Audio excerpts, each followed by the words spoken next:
Israel Iran जंग का आज पांचवा दिन है। देर रात दोनों तरफ से दागी गई मिसाइलें। ईरान ने इजराइल पर बड़ा हमला किया। तेल अवीव, हाइफा पर मिसाइल अटैक किया गया है। इजराइल ने तेहरान में दागी है मिसाइल। तो लगातार एक के बाद एक ये हमले हो रहे हैं।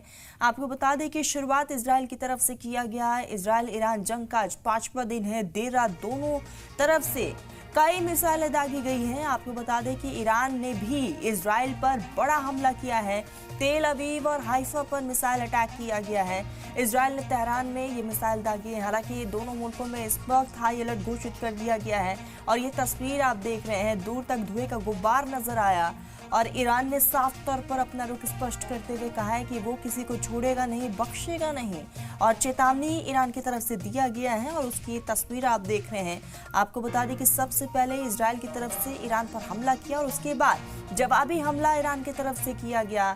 देर रात दोनों तरफ से कई मिसाइलें दागी गई हैं। साथ ही साथ ईरान ने इस बार इजराइल पर यह बड़ा हमला किया है। तेल अवीव, हाइफा पर मिसाइल अटैक किया गया है। एक के बाद एक कई ड्रोन से अटैक किए गए हैं। मिसाइल अटैक लगातार ईरान की तरफ से भी जारी है। इजराइल ने तेहरान में मिसाइलें दागी हैं।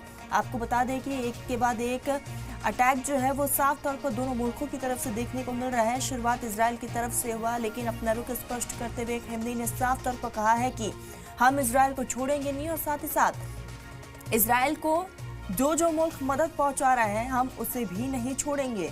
यही कारण कि ईरान की तरफ से अब कई बड़े अटैक किए जा चुके हैं। आपको बताते चले कि तेल अवीव, हाइफा पर मिसाइल अटैक किया गया है। हालांकि इस बीच दोनों मुल्कों के शहरी जो है हाई अलर्ट पर है।